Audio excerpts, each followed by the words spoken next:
Ni bag ni. Ni. Ha? Ni. Ni. Okey. Okey, rasanya dah boleh kot. Boleh mula dah. Assalamualaikum warahmatullahi wabarakatuh dan salam sejahtera. Salam Ramadan Karim yang ke-20. Alhamdulillah pada petang ini dalam program sesi perkongsian ilmu staf Fakulti Sains Sosial dan Kemanusiaan untuk siri yang ketiga ini, kita bersama-sama dengan Puan Erna Rabiha binti Osman akan berkongsikan pengalaman beliau, kemahiran beliau dalam memanaskan kuali-kuali dan juga menu di dapur. Jadi pada petang ini beliau akan berkongsikan ilmu pengetahuan bagaimanakah caranya untuk kita menikmati kenikmatan, keenakan, kelazatan, kelembutan Simply Classic Butter Cake yang akan beliau kongsikan dalam sesi perkongsian ilmu. Tanpa melengahkan masa, kami persilakan Puan Erna Rabiha untuk sesi ini. Dipersilakan Puan.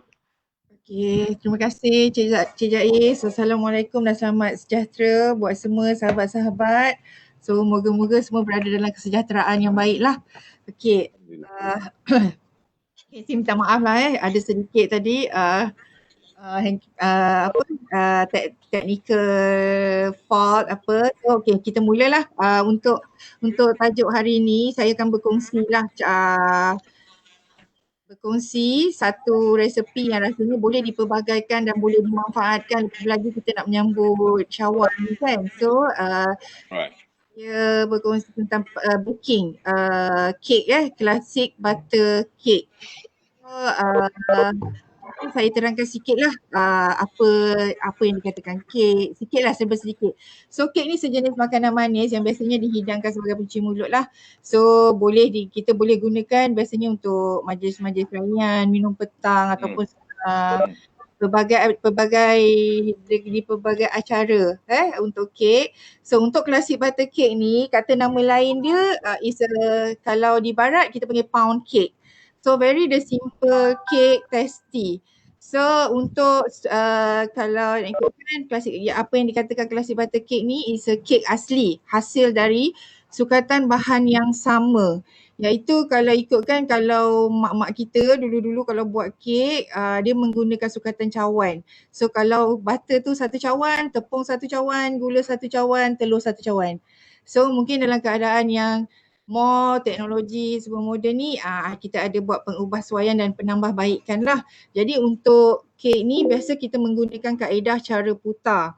So untuk kek ni sebenarnya ada beberapa kaedah lah. Kaedah cara putar ni biasanya untuk jenis-jenis butter cake. Kalau yang jenis-jenis sponge cake tu kaedah cara enjut ataupun spongy method. So and then untuk kek kaedah cara putar ni penggunaan bahan-bahannya sangat mudah lah untuk kita perolehi dan spek. Kalau kita nak tahu untuk kek ni pun kita ada specification dia lah. Biasanya tekstur untuk butter cake ni dia kek dia gebu, lembut and then dia rasa lemak, manis, mentega tu. Ya saya. Puan Erna, dah slide tak ada, tak nampak slide. Slide tak nampak. Kejap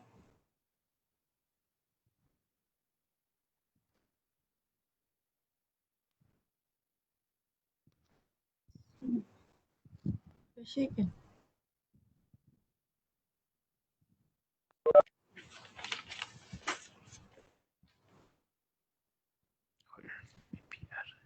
Okey. Ada tak? Nampak. Nampak? Ada tak Cik Kai? Ada? Okey. Ada nak. Okey, so ni tadilah sedikit keterangan untuk butter cake. Jadi untuk petang ni saya akan berkongsilah kaedah cara membuat daripada hasil satu butter cake yang asli. Kita akan jadikan dia pelbagai. So dekat sini saya akan berkongsi untuk ada 3 perasa daripada satu kek butter yang asli tu boleh jadi 3 rasa. Okay? Saya faham. Okey, ini resepi sebelum saya ada buat rakaman awal lah, rakaman video. So sebelum kita pergi tengok pada demo tu, saya share dululah resepi. So ni bahan resepi paling asas untuk buat kek mentega ataupun kata nama lain saya panggil pound cake lah. So tadi saya ada cakap sukatan bahan tu sebenarnya sama, major ingredient dia. So kalau mentega tu 1 cawan, gula 1 cawan, telur 1 cawan, tepung 1 cawan. Tapi dekat sini saya ubah sikit lah sebab dari orang kata daripada segi rasa. Sebab kalau rasa manis gula tu. Jadi resepinya kalau nak ikutkan kat sini 250 gram mentega, 250 gram tepung. So gula caster tu saya letak pada 180. So pada siapa-siapa yang tak berapa suka nak manis ke apa pun boleh kurangkan lagi. Jangan sampai tak ada gula lah, sebab bila tak ada gula dalam salah satu adunan tu might be you punya texture cake tu dia rapuh. Okay, so ni dia untuk this one is untuk satu buku kek. Satu buku kek di mana dekat sini saya kongsikan dengan menggunakan foil. Sebab foil ni senang gunalah, tak perlu nak alas dengan kertas minyak, tak perlu nak gelis dengan whitening or butter. Jadi boleh terus letak adunan dalam foil. Okey, untuk satu buku kek ni kalau untuk foil 7 kali 3.5 inci lebih kurang dapat 3 keping lah. 3 keping, and then kalau tak nak pakai foil, nak pakai acuan atau loyang kek, normally kalau untuk saiz 10 kali 10 inci ketinggian dia lebih kurang dalam 1.5 inci. Kalau guna saiz 9 kali 9 inci ketinggian dia lebih kurang dalam 3 inci. Kalau guna saiz loyang 7 kali 7 inci ketinggian dia lebih kurang dalam 4 inci. So daripada satu buku kek ni boleh kita berbagaikan saiz lah, dan kalau kata musim perkahwinan dengan resepi kek ni juga boleh ditransform untuk jadi cupcake. Selalu orang panggil muffin sebab muffin tu is a breakfast meal lah, dan biasanya muffin tu kita nak makan bila kita nak makan kena panaskan, so baru dia lembut. Tapi kalau kek ni all the time lah, maksudnya kalau kita bakar malam, siang, esok lusa pun insyaAllah masih lembut lagi. So ni dia resepi 250 gram mentega, 180 gram gula caster, 5 biji telur. Okey, telur dekat sini kalau untuk membuat any jenis kek perlukan telur grade A. Telur grade A dan telur tu perlu segar lah. Nak tahu macam mana telur tu segar ke tidak, kita berpandukan bila kita pecahkan telur tu, kita tengok pada dia punya yolk atau kuning telur tu dia pejal. And then putih telur dia tu masih likat lah, tidak cair. Okay, then 10 ml asam vanila, 250 gram tepung gandum, 10 gram tepung serbuk penaik. Untuk tepung gandum juga, kalau nak kualiti yang lebih bagus untuk kek butter ni, lebih baik menggunakan tepung super fine ataupun soft flour. So di mana kandungan gluten ataupun protein dia rendah. Jadi dia punya tekstur kek tu lebih halus. Okay,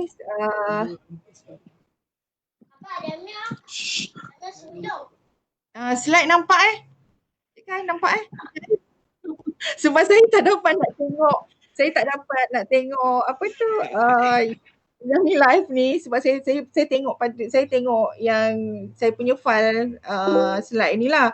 Okey, untuk kaedah membuat kek, saya rasa kita akan tengok nanti saya akan sambil terangkanlah pada rakaman yang saya dah buat tu. So kaedah membuat kek dekat sini apa yang persediaan awal yang perlu dibuat adalah memanaskan ketuhar ataupun oven dahulu. Sebab at least kalau untuk dapatkan kek yang kalau kita nak dapatkan kek yang naiknya cantik, gebu, so at least kita perlu panaskan setengah jam, 20 minit atau setengah jam lebih awal sebelum kita masuk atau start bakar kek tu. Okay, this one okay. Ini adalah ratio untuk kepelbagaian perasa kek lah. So dekat sini saya share perasa pandan Oreo, vanilla chocolate rice and marble. Okay, so beside this kalau kata kalau nak buat perasa oren pun boleh melalui daripada resepi klasik butter cake ni, nak perasa oren pun boleh, nak coklat pun boleh, fruit, mixed fruit pun boleh, any kind of flavour yang kita suka, kita boleh variasikan dia. Okay. So, okay, ni gambar lah. Okay, ni demo. Macam mana nak? Demo untuk ni. Okay, ni demo untuk yang saya dah rakam. So, saya minta maaf dulu lah sebab tak berapa pandai pun nak buat rakaman ni. So, ada yang meja bergegar apa tu. So, minta maaf dulu lah ya. Mana tu? Boleh? Naik atas sikit. Ni. Okay.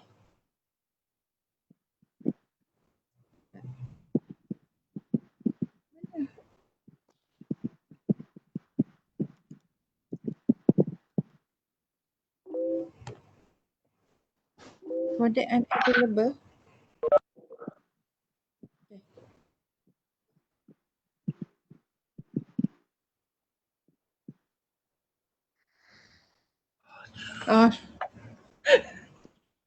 Okey, nampaknya tak boleh. Allahuakbar. Tak boleh nak buka the slide. Sekejap saya cuba lagi. Tak boleh. So, macam mana nak buat ni, Cik?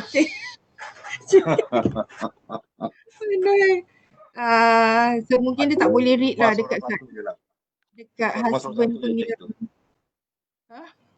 Boleh je. Okay, so kalau tak pun macam ni lah. Kita go back to the recipe. Yelah. Mana yang selesa lah. Resipi tadi dan saya bagi tahulah kaedah. So kalau macam mungkin nanti after this saya cuba buat kata Cik Jaiz tadi kena kompreskan capacity tu. So nanti saya akan share lah. Saya akan email balik pada Cik Aziz dan mungkin boleh share lah demo buat kek tu. So untuk membuat, okay ni saya terangkan secara verbal lah. So yang pertama persediaan awal apa yang perlu buat is panaskan ketuhar lah pada suhu 160 hingga 180 degree Celsius. So kalau suhu standard untuk membakar kek ni is 180 degree Celsius. Kalau video tu main dekat Erna, maafkan saya. Yeah. Kalau video tu main kat media player, boleh tak? Media player. Dekat media player. Dia tidak main direct dari dekat apa tu PowerPoint tu. Okay, sekejap. Sekejap boleh. Macam mana? Dalam ni you save kat mana? Log sheet tu lah. Sekejap you off. Sekejap Boleh lah. Take your time. Assalamualaikum dan selamat sejahtera.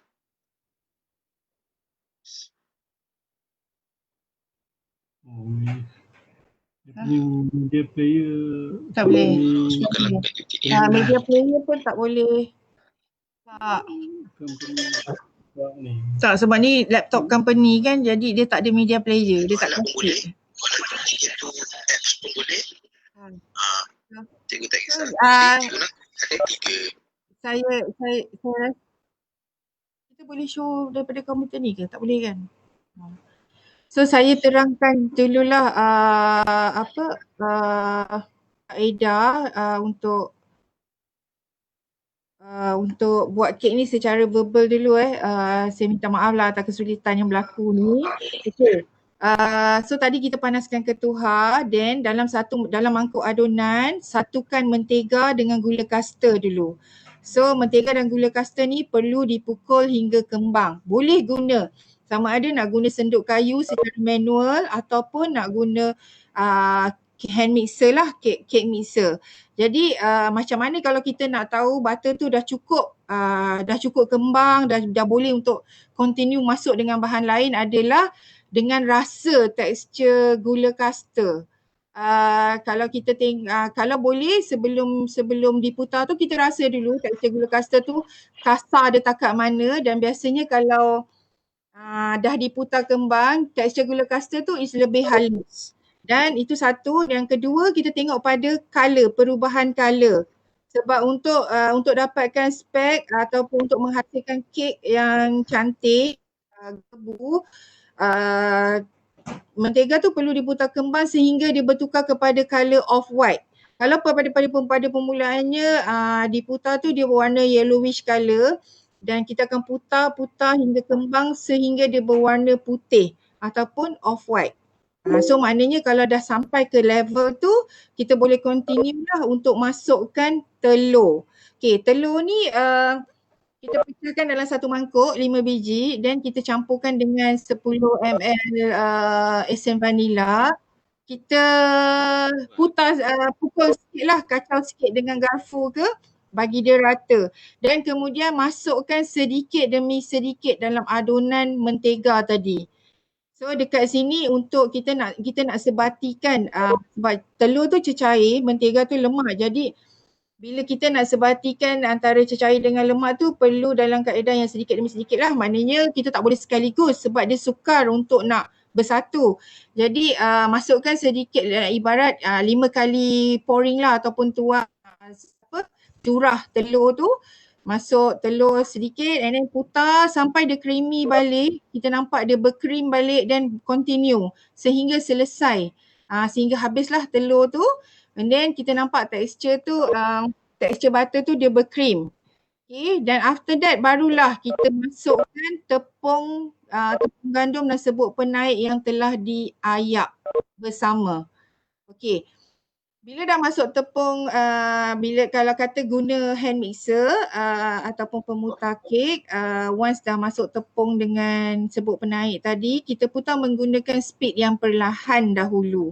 So kita tak nak terus masuk speed 3 ke 4 nanti tepungnya berterabur. Jadi masuk speed perlahan dulu, speed 1 dengan keadaan satu hala.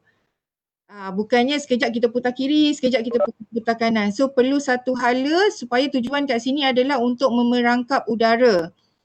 Sebab ini adalah cara teknikal lah, cara teknikal bagaimana untuk nak bagi leavening lah, agent sebagai leavening agent ataupun agent penaik untuk kek. Kalau penaik is a leavening agent berbentuk kimia. Tapi kalau kata kita tadi kita putar menggunakan satu hala, so kita perangkap udara dalam tepung tu untuk bagi bila bakar kek tu akan naik lah, akan naik cantik. So bila dah masuk tepung, tepung tu dah rata, keep on putar ataupun gaul tepung tu sehingga tekstur atau rupa adunan tu licin. Bukannya berbiji-biji ataupun berketul-ketul. So dia akan licin lah macam krim. So dekat sini lah sebenarnya macam tips, is a tips untuk dapatkan hasil bila kita potong kek tu, kek kita dia punya rupa tu tekstur dia berongga-rongga kecil. Dan bukannya berlubang-lubang besar. Jadi sehingga licin and then it's done. Okay, so sekarang adunan kek dah siap. Kalau kata kita nak buat kek perasa butter sahaja, just terus masuk dalam loyang ataupun acuan yang dah disediakan dan boleh terus bakar lah. Tapi kalau kata kita daripada kek yang satu ni tadi kita nak variasikan pelbagai rasa, kita boleh bagikan pada adunan lah seperti yang dalam yang saya share dalam slide tu. Okay, so kita bagi pada adunan pada 4 bahagian. Okay, ukuran atau persukatan ni adalah berdasarkan pada satu buku butter, satu adunan kek satu buku butter, iaitu bahagian vanilla atau plain color tu 300 gram. Yang warna kita ambil 450 gram tu untuk saya nak colourkan warna hijau sebab saya nak buat pandan Oreo. And then 100 gram untuk warna pink sebab nak buat marble. And then 150 gram is untuk koko. Okay. So bila kita dah bahagikan pada sukatan-sukatan yang seperti yang dah dinyatakan, yang untuk hijau tu sebab dalam ni saya share is pandan Oreo. Jadi kita masukkan pewarna dan perasa pandan. Untuk pewarna biasanya kalau dari segi kita membuat kita untuk baking atau yang melibatkan makanan dan pemakanan ni sepatutnya kena mengikut akta atau undang-undang makanan lah penggunaan warna ni. So kalau macam kalau kesukar untuk kita nak ukur apa, so elakkan daripada mengguna color yang keras lah. Maksudnya janganlah color tu kalau hijau tua, hijau yang warna yang banyak sangat. Jadi is cantik kalau kek tu is a soft atau pastel color sahaja. Jadi color hijau tadi dengan perasa pandan and then yang 100 gram tu warna pink And then untuk koko, okay, dalam pembuatan kek marble normally mesti ada koko. So koko ni biasanya kita boleh bancur dengan susu ataupun air tak maulah sebab tak ada rasa kan. Jadi susu ataupun minyak. Biasanya saya praktiskan menggunakan minyak jagung instead of susu lah, sebab kalau susu ni normally kita kalau macam kalau kita selalu minum ada okey, tapi kalau macam minyak tu memang dah sedia ada di rumah kan. Jadi setakat nak guna 1 camca besar untuk nak mixkan dengan koko 150 gram ni agak macam tak adalah satu yang costing sangat. Jadi campurkan 150 gram koko tadi dengan 1 camca besar minyak and then campur rata lah. Okey. So untuk sebab sebenarnya dalam video tu memang saya tunjuklah satu-satu macam mana nak buat, nak untuk chocolate rice, untuk pandan Oreo and marble. So dekat sini bila kita dah bahagikan pada color, kita go dulu pada vanilla ataupun vanilla chocolate rice. Okey, tadi vanilla plain tu kita ambil dalam 300 gram. Jadi kalau boleh guna terus 300 sebab satu foil tu lebih kurang 300 to 330 gram. Jadi masukkan adunan vanila tu dalam foil, then campurkan 1 camca besar chocolate rice ke dalam adunan vanila tadi, slightly kacau, bukannya kacau rata sebab macam kita layankan je lah kacau tu, and then baru kita masukkan dalam foil. Okay, and then bahagian atas tu kita nak notify dia sebagai vanilla chocolate rice, kita boleh tabur juga dengan lebih kurang 1 camca besar chocolate rice. Okay, dan untuk kek marble, okay, kat sini saya main 3 color lah, koko, pink dan hijau. Jadi adunan kalau tengok kat situ pegang formula is satu foil is lebih kurang 300 to 330 gram. Jadi adunan yang tadi ada hijau pink koko tu kita guna pakai. Masukkanlah sesudu koko, sesudu pink, sesudu hijau dan continue sampai berat tu jadi 300 gram. So dekat sini perlukan penimbang lah, alat penimbang untuk kita nak tentukan berat adunan tu ngam untuk foil tersebut. Dan untuk perasa pandan Oreo, okay, tadi kita dah mix kan yang perwarna hijau dengan pandan tu, kita ambil 1 camca besar Oreo crush, kita gaul sekali lalu dalam adunan, then sama juga masukkan dalam foil, and then taburlah bahagian atas tu dengan Oreo crush. So kita dah ada 3 perasa kek tu daripada satu yang ibu kek tadi, classic butter cake tu. So then boleh bakar. Okay, untuk bakar ni tadi kita dah panaskan oven 160 to 180. Jadi bakar 3 tu level untuk bakar normally di bahagian tengah-tengah oven, bukannya diparas di bawah sekali atau atas. Maknanya 3 kek tu kita letak dalam satu tray ataupun tak ada tray pun, just letak dekat rack tu di satu bahagian, di bahagian tengah. Dan bakarlah. So untuk 15 atau 20 minit pertama tu kita jangan tunggu sebab nanti dia segan nak naik. Jadi lepas 15 minit atau 20 minit tu you boleh tengok perubahan pada kek tu, dia akan naik dengan cantik lah. So biasanya untuk kek foil ni at least 45 minit lah masa pembakaran untuk nak tunggu kek tu masak. How we nak detect kek tu dah masak ke belum? Normally kita akan guna skewer atau lidi. Di mana kita cuba cucuk bahagian tengah lidi tu. Masa kita guna lidi tu dalam keadaan bersih dan kita cucuk di bahagian tengah kek, dan bila kita take off the lidi dan pastikan kalau tak ada any liquid ataupun lidi tu bersih, maknanya kek kita dah cukup masak. So boleh keluarkan daripada oven lah dan boleh sejukkan lah sebelum dipotong. Okay, tu sedikit lah paling ringkas kaedah untuk membuat kek. Jadi ratio saya dah share juga. Okay, inilah hasil yang kek yang saya jelaskan lah tadi ya. Jadi kalau nak notify benda tu vanilla chocolate rice, atas dia tu ada chocolate rice lah. Yang pandan Oreo tu kita taburlah sikit dengan pandan Oreo. Dan untuk marble tu sebenarnya dalam video tu pun saya ada tunjuk lah macam mana nak lorek bahagian. Kadang-kadang ada yang bertanya macam mana boleh jadi corak dekat atas tu semua tu. That is a creativity lah, dan cara bagaimana tu cara lorekkan tu saya ada share dalam video. Okay.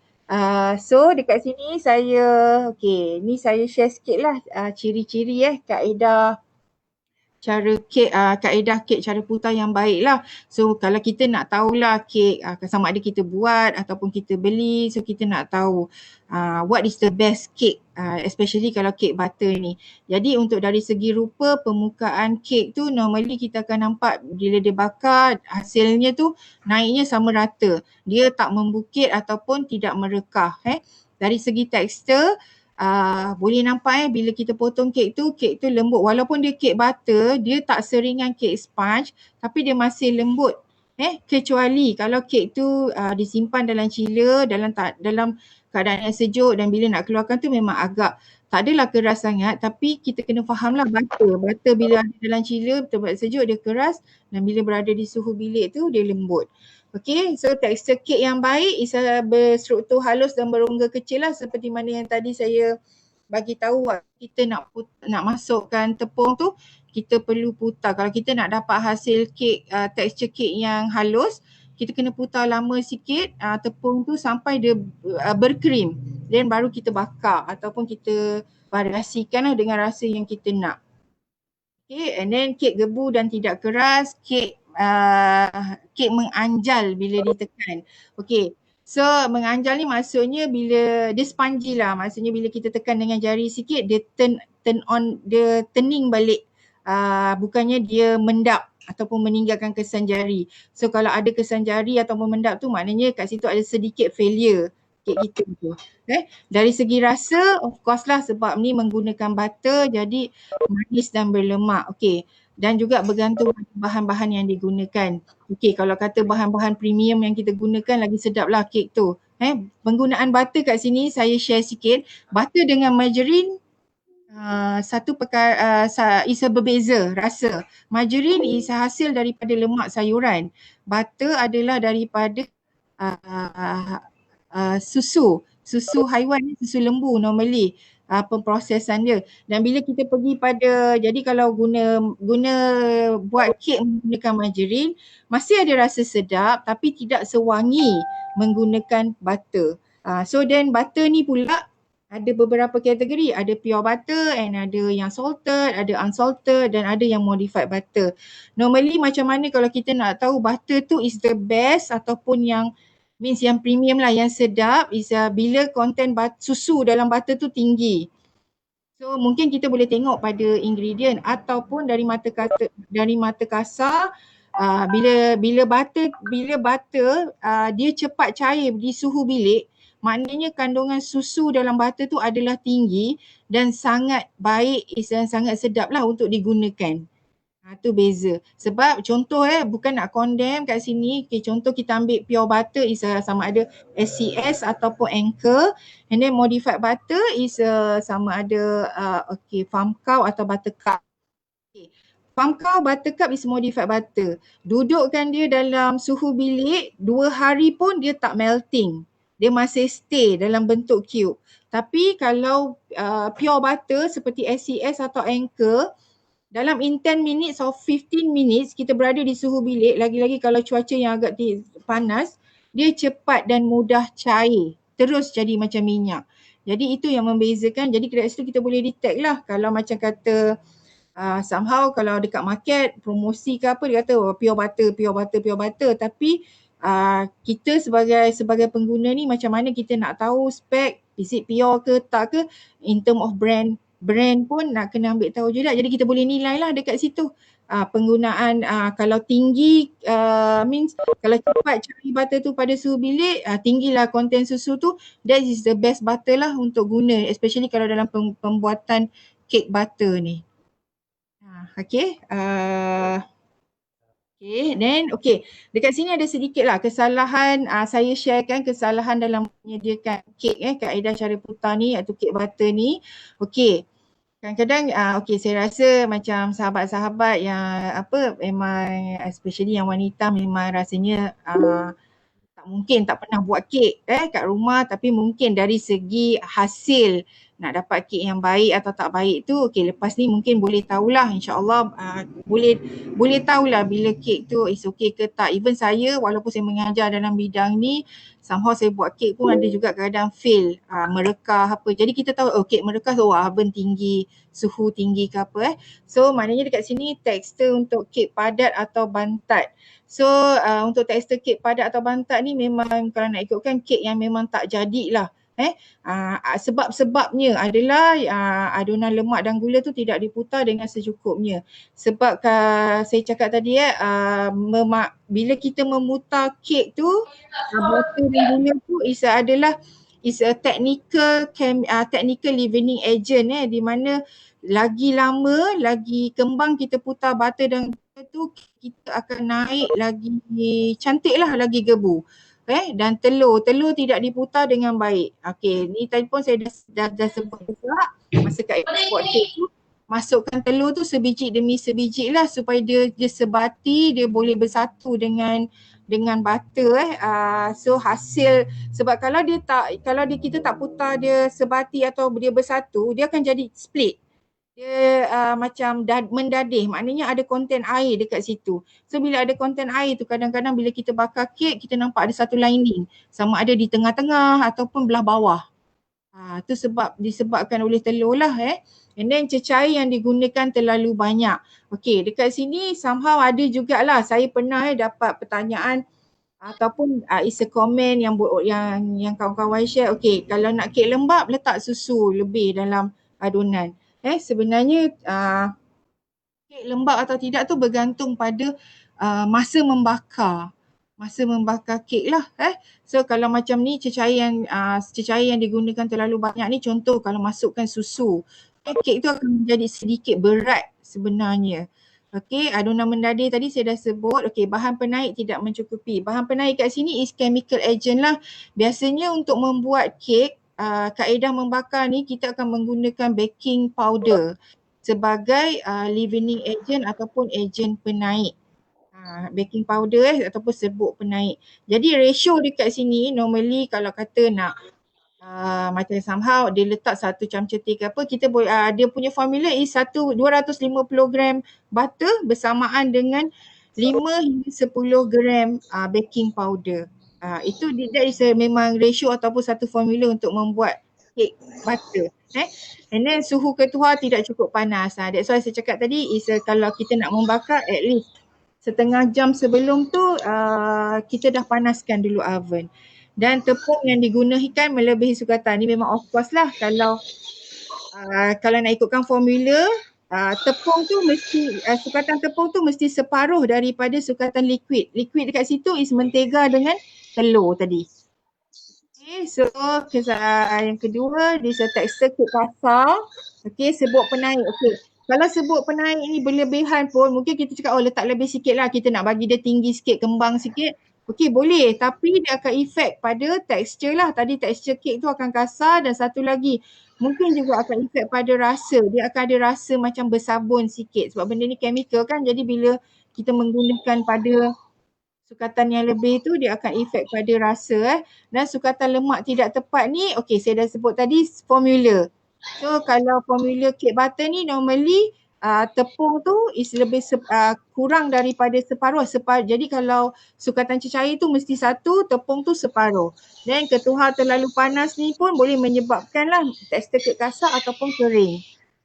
Nombor 3, penyukaan kek pecah, merekah dan berpuncak. Yang pertama, oven terlalu panas.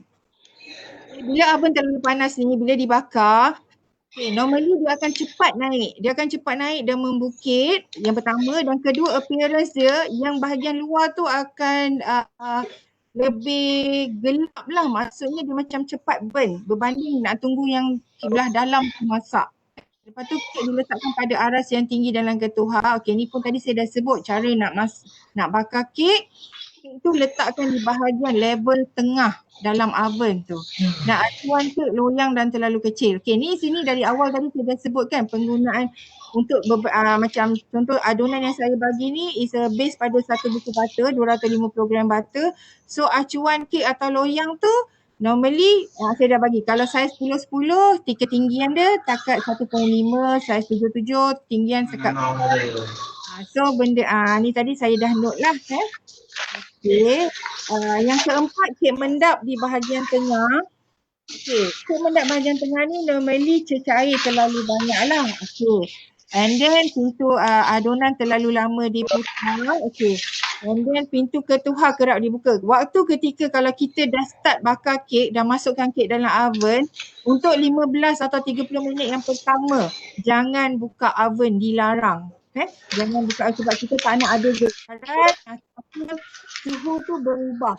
Bila kita buka pintu oven, suhu luar ni akan masuk dan dia akan merubah suhu dan akan efek pada kek kita.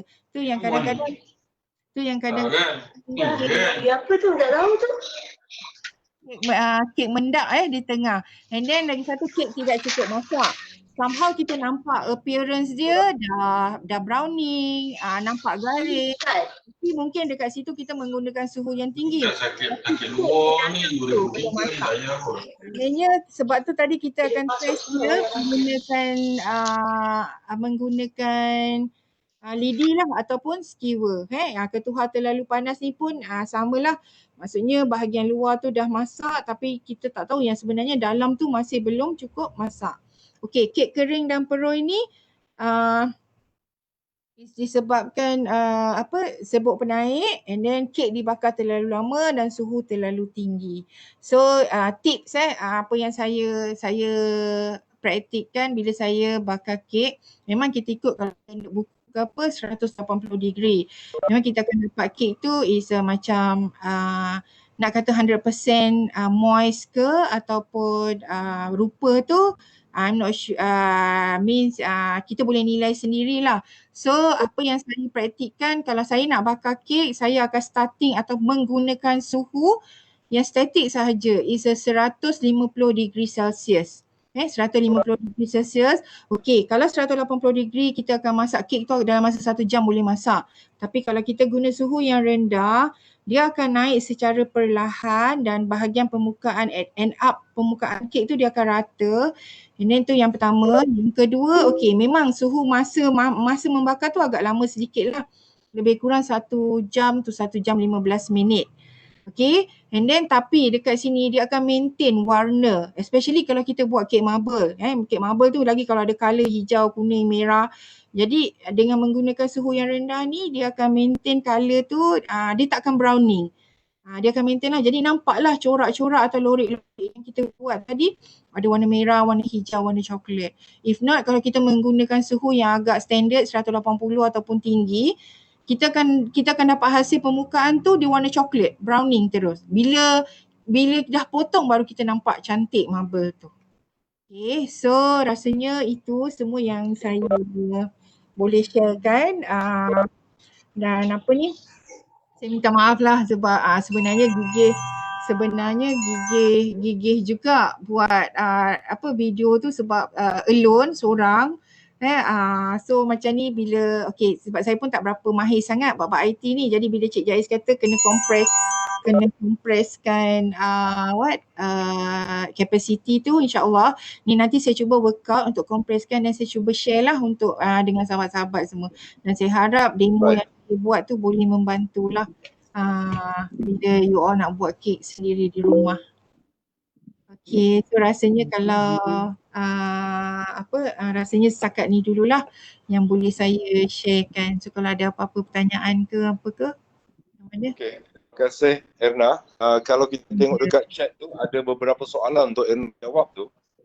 Saya tak. Yang salted atau unsalted.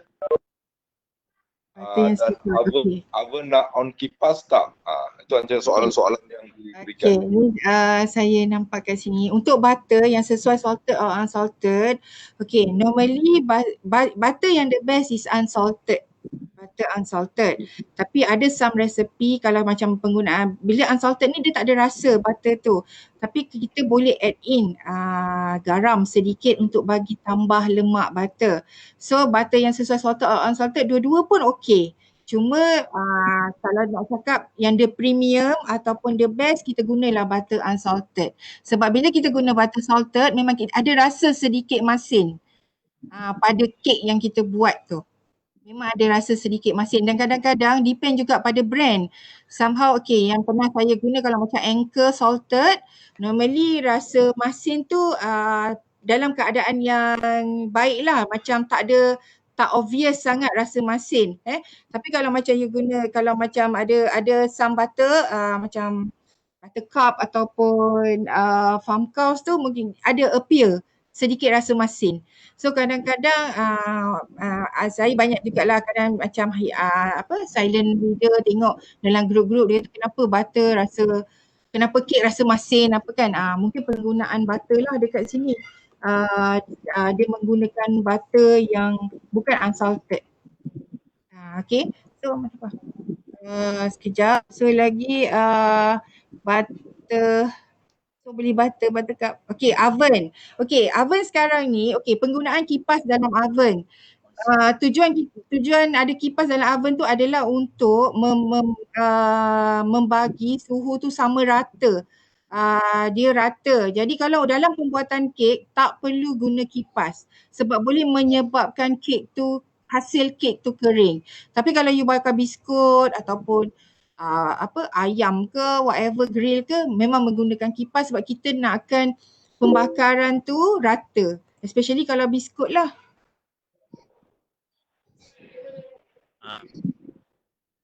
Okay, so ada apa-apa tu boleh dikongsi agar kek menjadi lembut. Okay, kek lembut ni sebenarnya berdasarkan pada putaran butter dan gula tadi.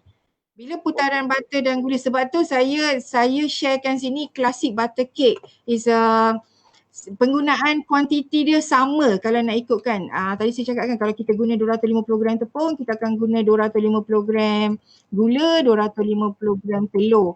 Jadi dekat sini biasanya pound cake akan dapat tekstur yang lembut. Jadi kalau kata nak menambah lembut lagi secara mekanikal tu, putaran butter dan gula, bukannya tambah leavening agent ke, tidak. Kita nak tengok slide. Okay, lain-lain ada pertanyaan rasanya. Okay, kalau ada siapa-siapa lagi nak bertanya ataupun memberikan pandangan.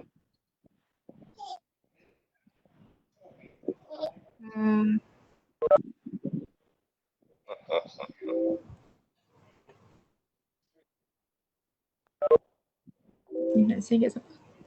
Bukan. Ini sini.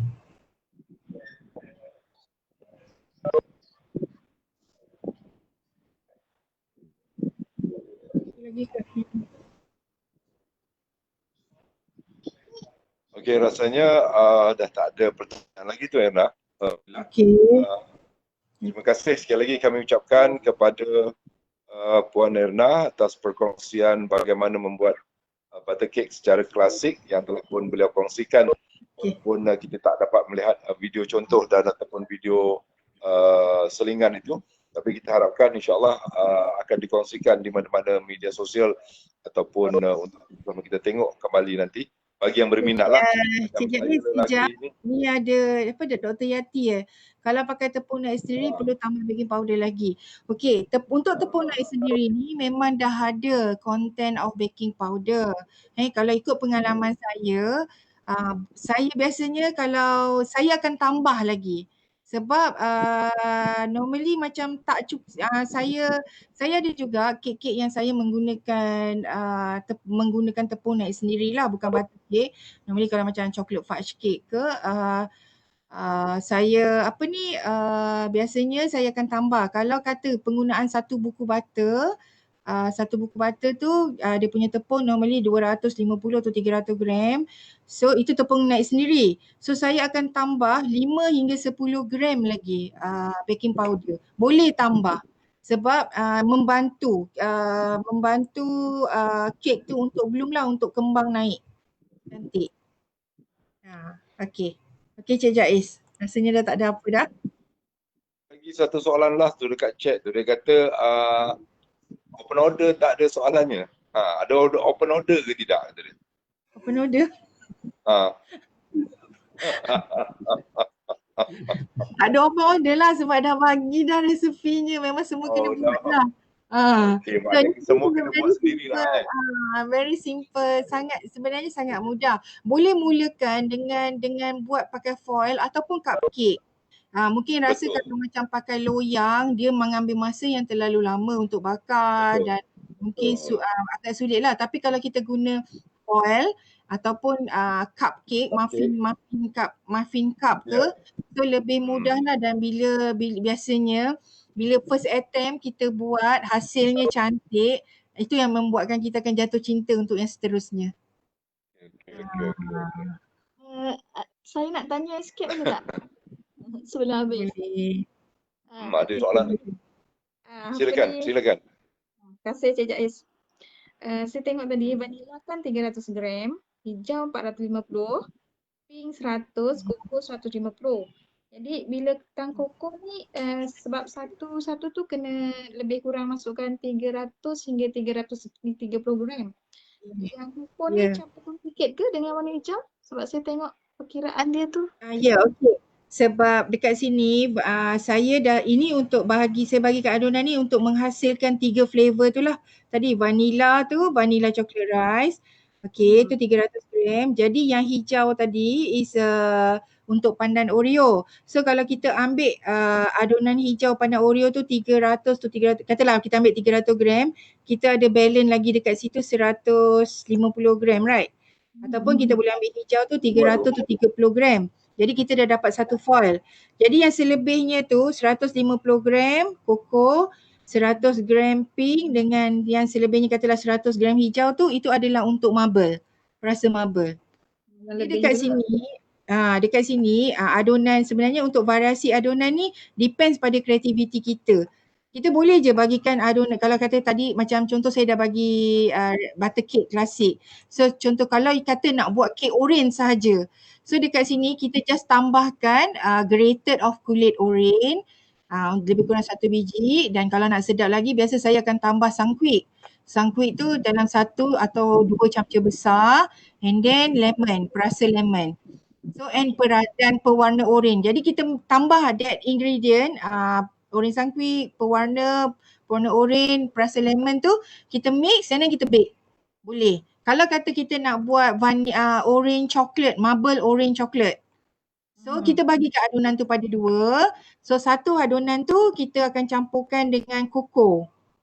Okay, sebab dia 2 kan. Okay, satu adunan tu kita campurkan pada koko lah. Jadi koko tu lebih kurang 150 to 200, 150 adunan koko tu lebih kurang kalau kita bagi katalah 500 gram kan. Jadi 500 gram tu normally adunan koko tu is lebih kurang dalam 15 to 20 gram.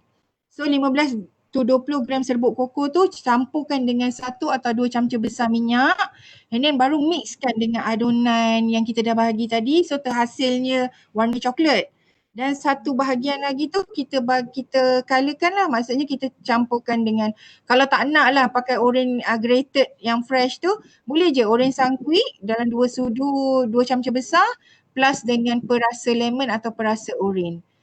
Dan letak pewarna lah. Jadi masa masukkan dalam foil atau loyang tu, kita selang seli. Jadi maka terhasil lah orange chocolate. Dia sebenarnya satu biji, daripada satu biji klasik butter cake ni boleh pelbagaikan dengan macam-macam flavor. Rasa flavor. So benda tu sebenarnya ikut kita punya kreativiti lah. Kalau kata kita nak buat kek buah kan, normally kek kukus buah tu macam rumit sikit. So mungkin kita nak buat kek buah bakar. Just adding je mixed fruit dalam 100 to 150 gram dalam adunan kek butter ni. Dapatlah kek buah.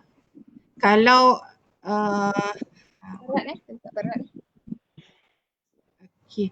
Kalau 5 inci muat tak untuk adunan ni? Okey, kalau untuk 5 inci dia maksimum loyang is 7 inci untuk satu butter cake.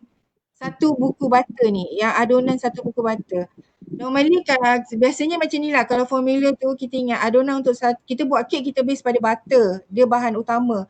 Jadi kalau 250 gram butter ni, penggunaan loyang tu adalah paling minima is 7 inci. 7 inci tu tinggi dia dah masuk pada 4 inci. 7 kali 7 inci, dia punya tinggi tu dah memang tinggi maksimum. Jadi kalau 5 inci ni, biasanya kita boleh buat pada 2 lah. 2 unit loyang 5 inci untuk satu buku butter. Terima kasih. Okey, sama. Okey, ada apa-apa lagi soalan? Kita dah sampai ketika ni 3:30, 3:35 petang kerana ramai lagi ibu-ibu yang akan bekerja ke dapur selepas ni untuk penyediaan juadah berbuka. Kalau ada soalan terakhir.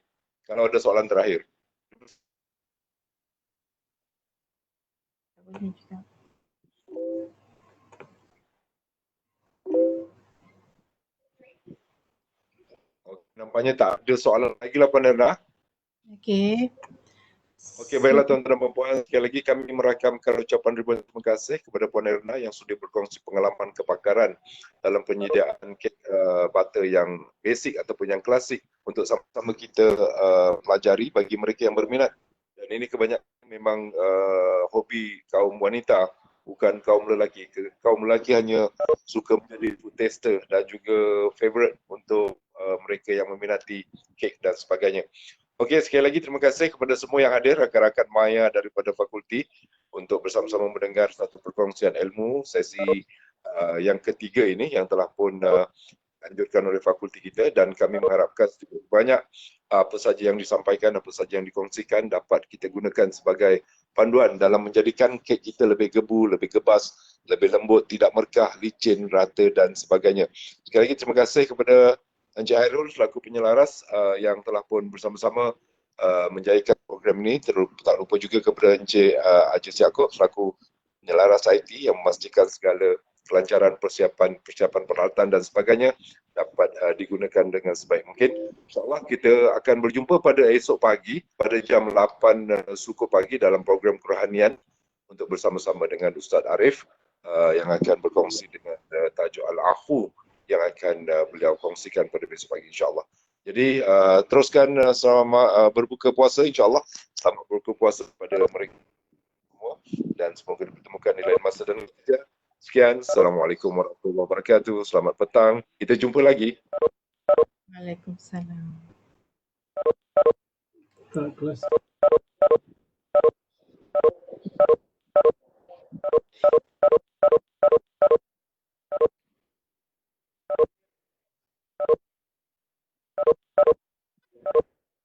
Kehadiran jangan lupa Jais.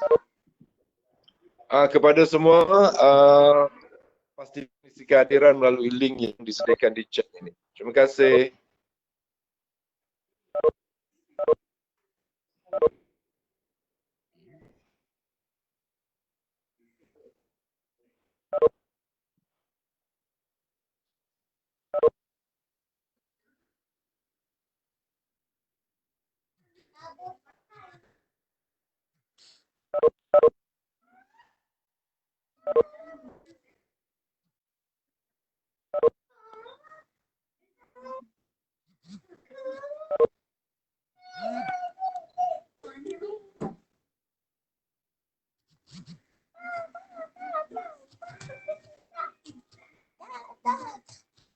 Mana main poba? Mana main poba? Boleh? Bah. Mana main poba boleh? Hah? Boleh tak? Boleh tak, Wah? Hah? Nak main poba? Handphone? Handphone. Tak boleh, tengah buat kitchen ni.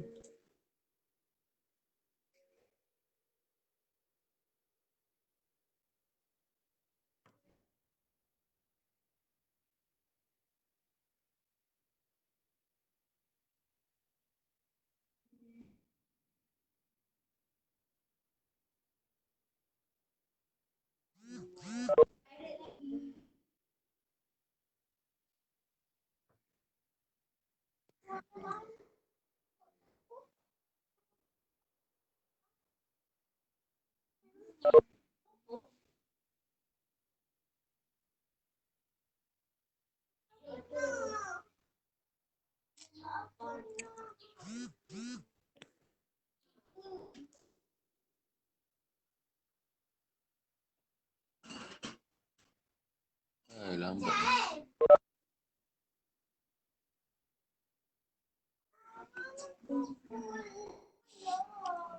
Dah je.